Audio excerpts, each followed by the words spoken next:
Et donc, ça a été assez stimulant, mais un vrai challenge de transcrire finalement toute cette formation présentielle en formation distancielle et 100% distancielle.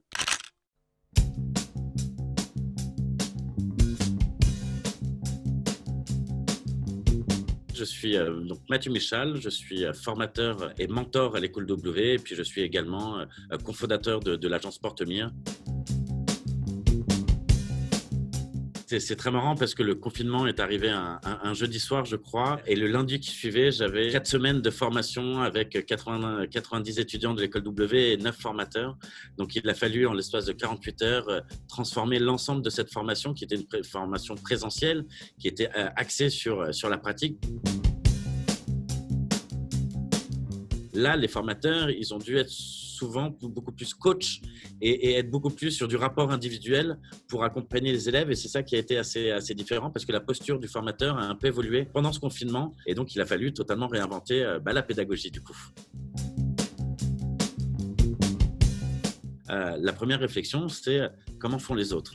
Quels sont les outils que les autres ont utilisés? Comment ils ont fait pour créer ce lien et pour maintenir ce lien? Et c'est là où on a commencé à imaginer des témoignages Skype. Et donc ça, moi, j'ai lancé cette série parce que ça me tenait à cœur. Au niveau des enseignants et du primaire et du secondaire, comprendre comment ces enseignants ont réussi à maintenir le lien et surtout à maintenir cette continuité pédagogique. Mais c'était comprendre comment ces personnes dont c'était le métier au quotidien, quels étaient les systèmes D finalement qu'ils avaient réussi à mettre en place pour maintenir ce lien. J'ai eu des choses magnifiques. Il y a des professeurs qui ont mis en place des chaînes YouTube. Il y a des professeurs qui ont créé des livres audio. Il y a même des professeurs qui ont fait des guides Netflix pour accompagner leurs élèves quand ils vont regarder sur Netflix, qu'ils regardent les bons films pour que ça puisse intégrer au programme d'histoire ou au programme de français. Le télétravail. Et je dois remercier aussi toutes les équipes de Portemire qui ont été vraiment exceptionnelles dans l'adaptabilité et l'agilité. Finalement, la limite du télétravail, c'est qu'on ne travaille plus en équipe et on n'a plus ce contact physique avec les équipes. Et je pense que ça a été ce qui nous a beaucoup marqué, c'est finalement la distance. On est passé de la production de vidéos à de la formation pour que les gens produisent par eux-mêmes. On a produit une série avec 8 chefs cuistots, 8 chefs étoilés même, qui étaient chez eux et qui étaient confinés puisque leur restaurant était fermé et qui nous ont partagé des recettes. Et ces 10 vidéos qui ont été filmées par leurs femmes, par leurs filles, par leurs fils. On était en direct, en vision, en train de les driver. Alors là, il faut se mettre en gros plan pour filmer. C'est le fait qu'on n'ait pas eu le choix. Et le fait qu'on n'ait pas eu le choix nous a embarqués dans quelque chose qu'on ne connaissait pas et nous a donné finalement les mains libres pour tester le fait de pouvoir se réinventer. Et on a vu que notre business était bloqué. On travaillait beaucoup dans l'événementiel, ça s'est écroulé. On travaillait dans la communication, ça s'est écroulé. Et donc, réussir à aller chercher nos clients et leur proposer des nouveaux formats, leur proposer des solutions et être force de proposition. La limite a été beaucoup sur l'outil. Comment finalement réussir à tourner à distance et à produire à distance en gardant une qualité professionnelle.